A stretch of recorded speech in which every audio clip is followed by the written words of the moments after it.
থেকে, এবং ভারতের সাথে আমাদের লম্বা একটি দীর্ঘ সীমান্ত রয়েছে। সেই জায়গাটিতে আসলে নিয়ন্ত্রণে আমাদের ব্যর্থতা রয়েছে বলে আপনি মনে করেন কিনা, বা ব্যর্থতা ছিল কিনা? ধন্যবাদ।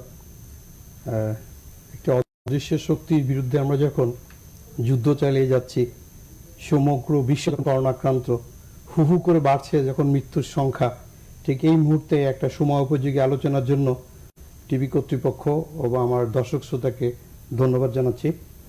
এটা অত্যন্ত গুরুত্বপূর্ণ কোশ্চেন। আমাদের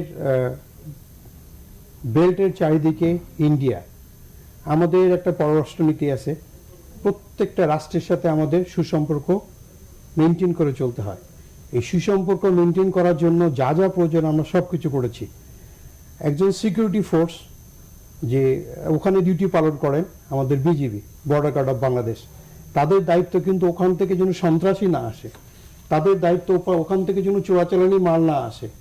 তা এখন যারা চোরাচালানি মাল নিয়ে আসে, যারা সন্ত্রাসী কার্যক্রমের জিনিসপত্রগুলো নিয়ে আসে, মাদকগুলো নিয়ে আসে, তারাই কিন্তু শরীরে বহন করে নিয়ে আসে আমাদের এই ডেল্টা ভেরিয়েন্ট। তো এটা সব দিক দিয়ে শুধু আমাদের প্রতিবেশী দেশের কথা বললে হবে না, সমগ্র বিশ্বের সাথে তামিলে আমরা এগিয়ে যাচ্ছি।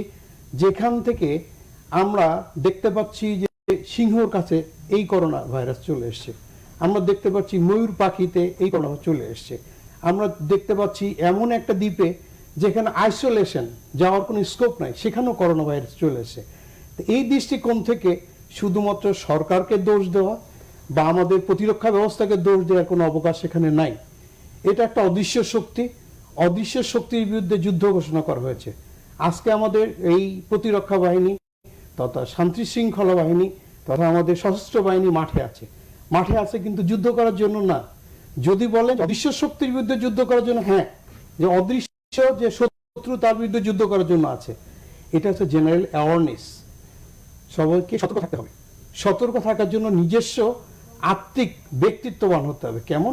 Characterised. What is character? In our of darkness what I am, that is character.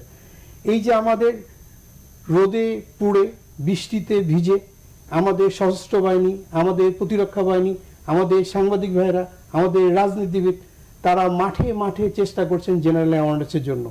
কিন্তু আমরা যদি দেখি যে টিএনও সাহেব মাঠে আসছে, দৌড়ে একটা মাস্ক পরলাম, রাজনীতিবিদ আসছে, দৌড়ে গিয়ে একটা মাস্ক চাইলাম, সেনাবাহিনী একটা গাড়ি আসছে, দৌড়ে পালিয়ে গেলাম, এটা করলে তো হবে না। আমরা এখন জীবন মৃত্যুর সন্নিক্ষণে। আজকে সর্বোচ্চ মৃত্যু, আজকে পর্যন্ত সর্বোচ্চ মৃত্যু। আমরা গতকাল সর্বোচ্চ ছিল, আজকে সর্বোচ্চ। আগামীকাল যে এর থেকেও সর্বোচ্চ হবে না, আমার এই ব্যাপারে এক্সপার্ট ডক্টর সাহেব সুন্দর করে বলেছেন। আজকে যে ৯,০০০-এর উপরে আক্রান্ত হয়েছে, এটার মৃত্যু সংখ্যা আসবে কিন্তু আজ থেকে আফটার 14 days।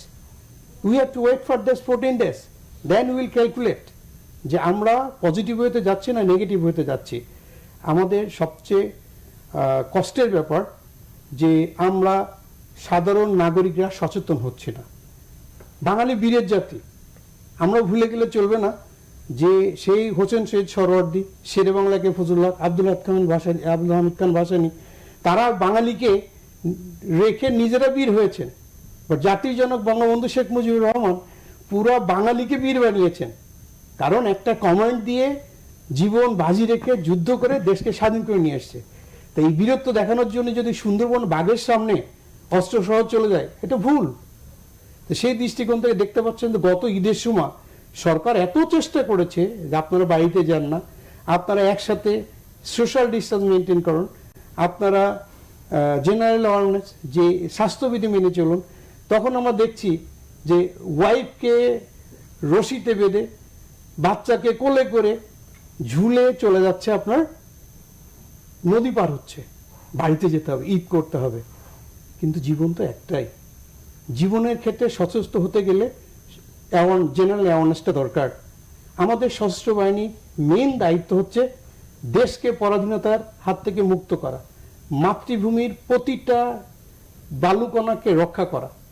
দ্বিতীয়ত কাজ হচ্ছে যে শান্তিকালীন সময়ে দেশের উন্নয়নের অগ্রযাত্রায় শরিক হওয়া। আর আরেকটা ইম্পর্টেন্ট কাজ, যখন দেশ এই করোনার আতঙ্কগ্রস্তের মতো মানে বিপদগ্রস্ত যখন হয়, তখন পাশে গিয়ে দাঁড়ানো। আমাদের সশস্ত্র বাহিনী একটা বিশাল গৌরব আছে। তারা কিন্তু জাতিসংঘে নিজেদের অবদানের জন্য সমগ্র বিশ্বে বারবার প্রথম স্থান অধিকার করেছে। আর আজকে এই বিপদের সময় এই সশস্ত্র বাহিনী আমার বাঙালির পাশে গিয়ে দাঁড়াবে না? আমরা এটা এটা আলোচনা করতে পারে। করব, এই সশস্ত্র বাহিনী এবং অন্য যে আইনশৃঙ্খলা বাহিনীগুলো রাস্তায় রয়েছে সেটা নিয়ে আলোচনা একটু ডাক্তার। Sure.